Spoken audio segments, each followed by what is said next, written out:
من الحاجات المهمة جدا اللي بتخلي الأسرة البسيطة سعيدة إن يكون في وقت جميل بيقضوه مع بعض، إن يكون في لحظات فيها ضحك وفيها هزار وفيها قعدة حلوة وفيها مشاركة من القلب.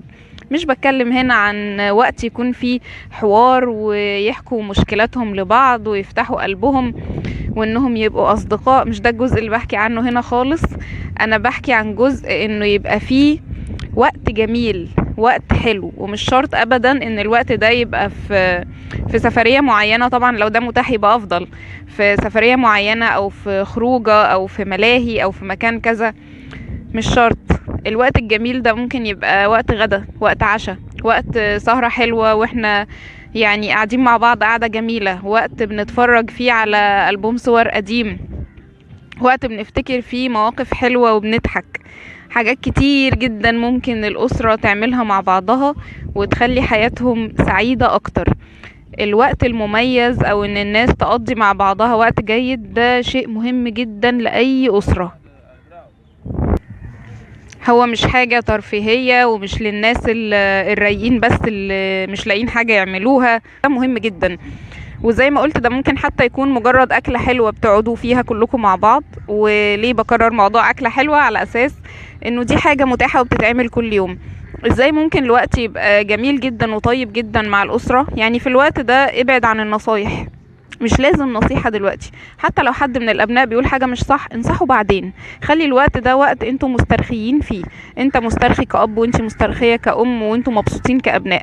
ابعدوا عن النصايح، والأهم ابعدوا عن النقد. ابعدوا عن كلمة ليه، ما جبتليش ليه، ما عملتليش ليه. مش ليه الاستفهام هنا، لا، ليه اللي هي التأنيب. خلينا نبعد عن النقد في الوقت ده، خلينا نبعد عن النصايح في الوقت ده، خلينا قطعا نبعد عن الصوت العالي، خلينا نبعد عن ان احنا نفتكر موقف قديم. يعني خلي الكل يبقى عنده نية انه الوقت ده يبقى وقت سعيد ويبقى وقت حلو. لو اب او ام او انتوا حد من الابناء بيسمعني وحابب يطبق ده، ما تروحش تشوف اكتر حاجة انت بتحب تعملها ايه وتقول هي دي، وبعد كده تقول هما ما تجاوبوش معايا. حاول تلاقي حاجة مشتركة، حاجة يكون كلكم بتحبوها وكلكم بتستمتعوا بيها وكلكم بتبقوا مرتاحين لما تعملوها. ومحدش يقول مفيش، يعني اكيد اصل احنا كلنا بشر يعني، فطبيعي بيبقى في حاجات مشتركة. طيب احيانا بيبقى في عضو كده في الاسرة ما بيحبش يتبسط، يعني عدو الفرحة. اتفقوا معاه وقولوا له ان احنا هنتبسط بس، وبعد كده ارجع ارجع عدو الفرحة زي ما كنت.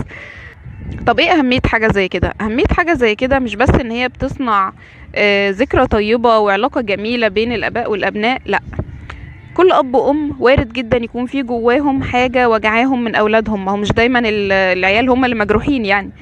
وكل الابناء برضو ممكن يبقى في جواهم شيء تجاه الاب والام، موقف مزعلهم قديم جديد، فكرة ما.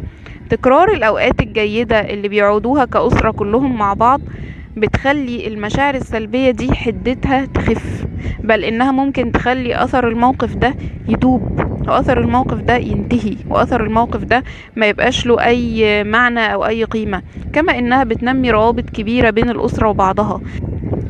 وطبعا ممكن يبقى الاب مشغول جدا الله يعينه، وممكن تبقى الام مشغولة جدا الله يقويها، والابناء عندهم مدارس وعندهم جامعات وعندهم كذا.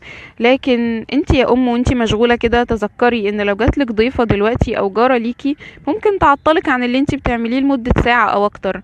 وانت كأب تذكر ان لو حد طلب منك مشوار ممكن يكون ما يخصكش اصلا بس انت حبيت تساعده، ممكن تفضي نفسك يوم كامل. وانتوا كأبناء يعني المذاكرة مش ماشي. فلازم الوقت ده تنتزعوه من وسط الأوقات الكتير اللي بتبقوا مشغولين فيها، لأن اللي بيخلي الحياة جميلة جوه الأسرة من ضمن يعني إن يبقى فيه روابط قوية وروابط جيدة ووقت حلو نفتكره بعد كده. لكن لما يكون كل حاجة احنا بنفتكرها عن البيت مش مريحة ومش حلوة ومش لطيفة، ده مش هيساعدنا كتير. ولو انت شخص عندك ذكريات سلبية جدا كانت بتحصل معاك في البيت، اعرف انه انت مش محكوم عليك بالحزن والزعل طول عمرك. ابعت لنا رسالة واحنا هنساعدك. وبمناسبة الاماكن الجميلة، شوفوا قد ايه المكان هنا رائع جدا وبسيط جدا وحلو كتير. طبعا كل ما الأوقات الجميلة دي تقضوها في أماكن مفتوحة أو في أماكن لها علاقة بالطبيعة، كل ما بيكون الأثر بتاعها أجمل وأروع بكتير. لأن المكان المفتوح المتسع بيفتح بيفتح مساحة كبيرة جوه القلب.